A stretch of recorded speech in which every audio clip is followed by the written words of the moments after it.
Remember, an interval overdose may cause a serious chemical imbalance. THX 1138 wasn't just George Lucas's first film. It was the film that convinced him to make Star Wars, nearly destroyed Francis Ford Coppola's production company, and was cut without permission by a studio that then barely bothered to release it. Directed by Lucas and starring Robert Duvall, Donald Pleasence, and Maggie McComey, it cost $777,777 and grossed $2.4 million. Here are 15 facts you never knew. 15. The cut that changed everything. The film ends with THX breaking free, escaping the underground city, climbing to the surface, and standing against a blazing sunset, while his pursuers abandoned the chase because capturing him would exceed their budget. It's one of the most quietly radical endings in science fiction. It's also 4 minutes shorter than the film George Lucas actually made. On November 19, 1970, Francis Ford Coppola presented Lucas's completed cut to Warner Brothers executives. They hated it. The studio handed the negative to an in-house editor, cut approximately 4 minutes without Lucas's approval, and released that version to theaters. Lucas was furious. There was no point for them to do it other than to exercise some power, he said years later. We can screw around with your movie, so we're going to. The consequences were incalculable. Warner Brothers canceled 6 additional American Zoetrope films and demanded Coppola repay his advance, nearly bankrupting him. Lucas, on a dare from Coppola, made American Graffiti as a crowd pleaser. Then Star Wars. The studio's 4-minute cut didn't just alter one film. It permanently altered the kind of filmmaker George Lucas was ever allowed to be again. The studio cut has never appeared on any home video format. It exists only in theaters that showed it in 1971. Fact 14. The title came from Lucas's college phone number. The name THX 1138 was not invented for the film. It came from George Lucas's telephone number while he was a student at USC. His number was 849-1138. On a telephone keypad, the digits 84 and 9 correspond to the letters T, H, and X, respectively. Lucas used the number as the title of his student short film in 1967 and carried it through to the feature, the title that audiences spent 50 years assuming was a clinical dystopian designation, a cold, institutional label for a human being reduced to a number, was simply the phone number of a film student in Los Angeles who needed to call something. The most inhuman name in science fiction was someone's home phone number. Fact 13, it started as a student film that won a national prize before THX 1138 was a feature film. It was a 15-minute student project. Lucas made Electronic Labyrinth THX 11384 EB in 1967 while attending USC's School of Cinematic Arts, a short film that depicted a man fleeing through an underground surveillance state using security camera footage and distorted voices. The film won first prize at the National Student Film Festival, bringing Lucas to the attention of Francis Ford Coppola, who was looking for the young talent to sign to his new American Zoetrope production company. The prize and the relationship with Coppola became the direct path to the feature version. Lucas had made the 15-minute version at 23. He expanded it into a feature film at 25. The student project that launched his career remained his most personal and experimental work. In the film that existed before anyone had told him what a George Lucas film was supposed to look like. Fact 12, Coppola used it to pitch Warner Brothers and destroyed his relationship with them. Francis Ford Coppola founded American Zoetrope in 1969 with the vision of building an independent studio in San Francisco that would produce challenging, director-driven films outside Hollywood's commercial infrastructure. To fund the venture, he approached Warner Brothers and presented THX 1138 as the flagship project, the first completed film from Zoetrope, designed to demonstrate what the company could produce. Warner Brothers executives watched the finished film and were deeply unimpressed. They found it cold, inaccessible, and commercially inviable. The studio cut 5 minutes from the film without Lucas's agreement, barely supported the theatrical release, and severed their relationship with Zoetrope entirely. The partnership that Coppola had built his entire company around collapsed on the strength of Lucas's debut. The failure sent Lucas on Coppola's direct challenge to make something more human and more commercial. He made American Graffiti, then he made Star Wars. Warner Brothers had rejected the film that indirectly produced both. Fact 11, the budget was exactly $777,777. The production budget for THX 138 was $777,777. The figure is documented consistently across multiple sources and has the specific quality of a number that was chosen rather than arrived at accidentally. A seven-figure budget constructed entirely of sevens.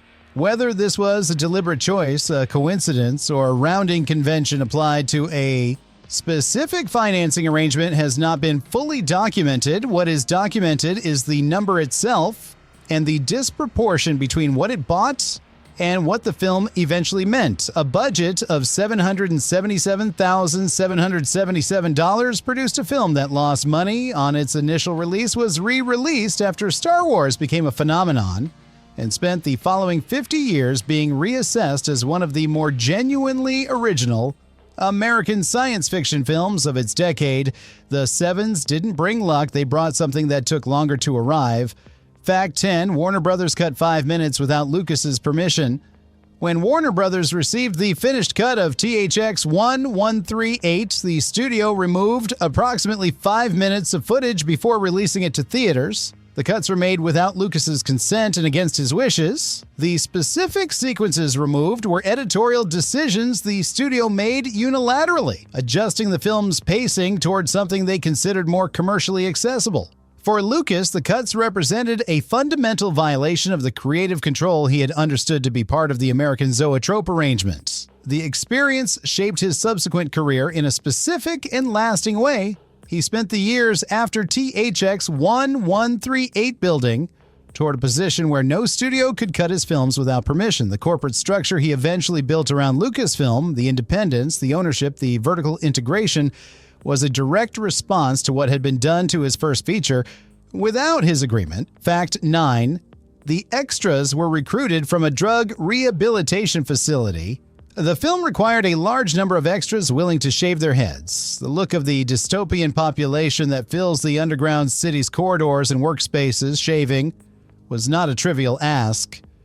Lucas and sound designer Walter Murch approached Synanon, a drug rehabilitation facility operating in the San Francisco Bay Area, and asked whether any of their patients would be willing to participate.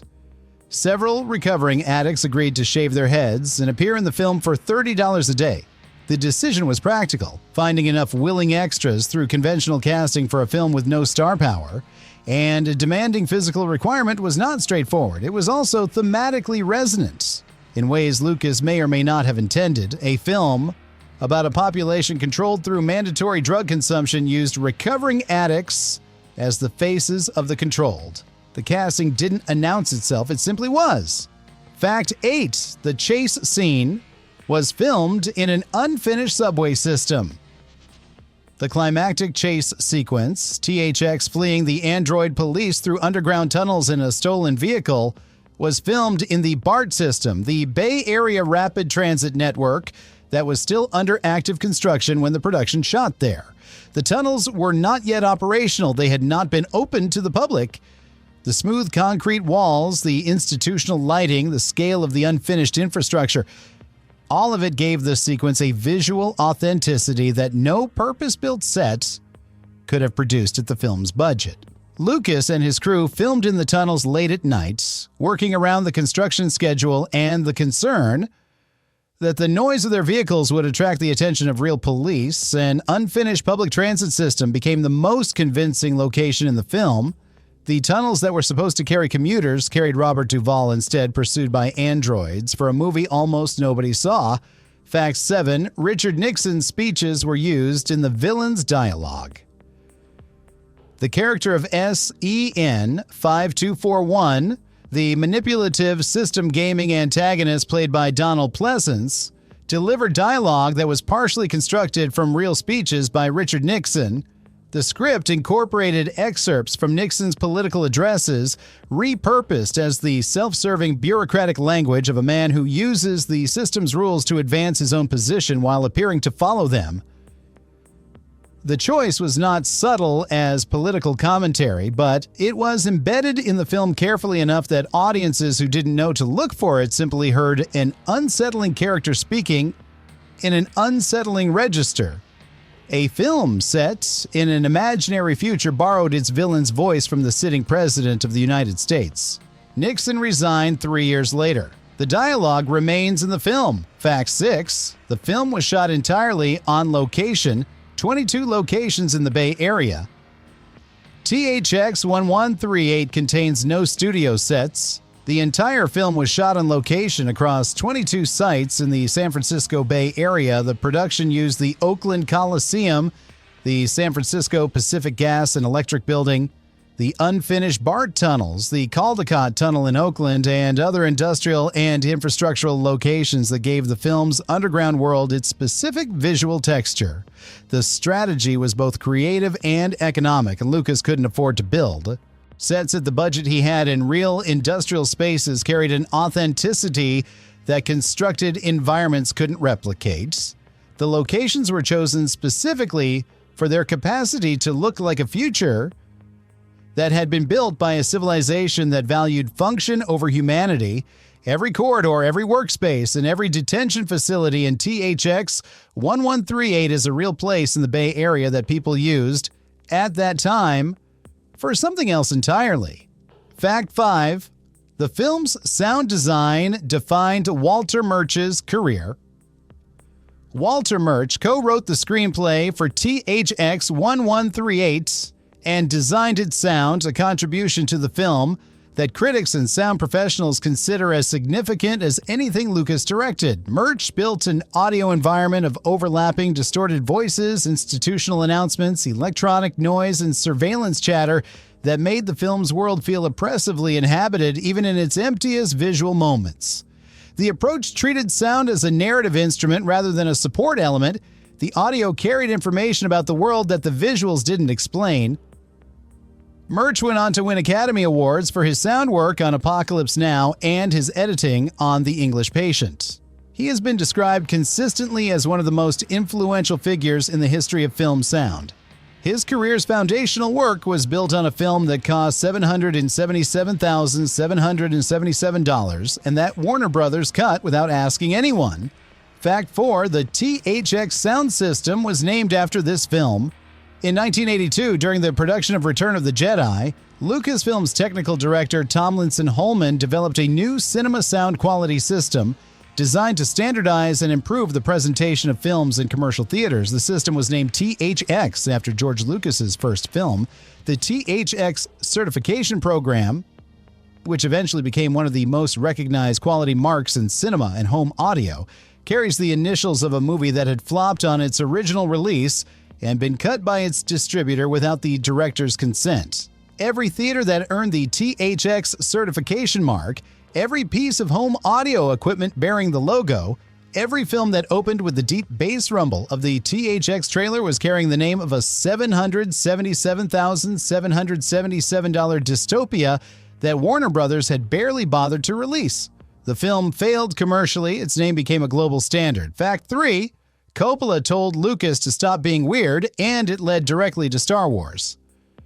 After the failure of THX 1138 at the box office, Francis Ford Coppola delivered a direct piece of advice to his younger partner. He told Lucas to stop being so weird and to try to make something warm and human, a crowd pleaser rather than an experimental provocation. The challenge was specific: make a film that people actually wanted to see.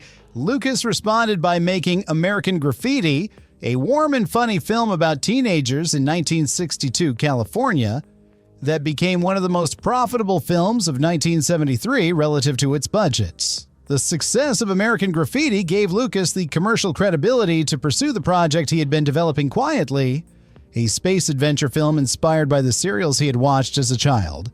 That film was Star Wars. The chain from THX 1138's failure to Star Wars' existence runs directly through Coppola telling his friend to make something human.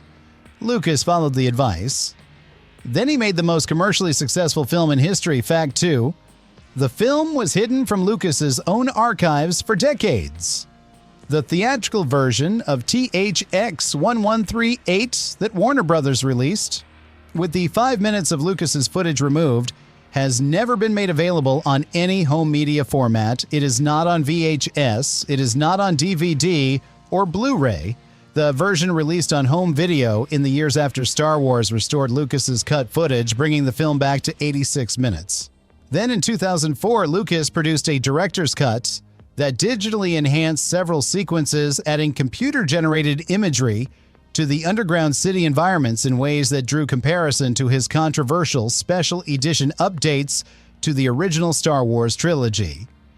The theatrical cut that played in 1971, the cut that Warner Brothers made without Lucas's permission, the version that audiences actually saw at the time of release and exists in no commercially available form, the most historically significant version of George Lucas's first film, has never been released for home viewing. It played for a few weeks in 1971 and has been inaccessible ever since. Fact 1, the film's failure directly caused Star Wars to exist. THX 1138 failed. It was cut by its studio, barely distributed, poorly reviewed on release, and forgotten by almost everyone outside a small group of admirers. The failure was total and humiliating for a 26-year-old director whose first feature had been built on a student film that had won a national prize, and the failure changed everything. Coppola's challenge, stop being weird, make something human, sent Lucas toward American Graffiti. American Graffiti's success gave Lucas leverage. The leverage allowed him to develop a science fiction adventure that every studio in Hollywood initially rejected. He made it anyway, financing it through his own company, retaining the sequel rights, and betting everything on a film about spaceships and a farm boy from a desert planet. Without THX 1138's failure, there is no Coppola challenge. Without the challenge, there is no American Graffiti. Without American Graffiti's success, there is no leverage for Star Wars. The film that nobody wanted to see produced the director who made the film that everybody saw. George Lucas's greatest success was built entirely on the ruins of his first failure. And there you have it, 14 weird facts about THX 1138, a film named after a phone number, cut by a studio that didn't understand it and responsible through its own failure for the existence of Star Wars. Which fact hit hardest? Drop it in the comments. Subscribe for more deep dives into the films that changed everything without anyone noticing. Until next time.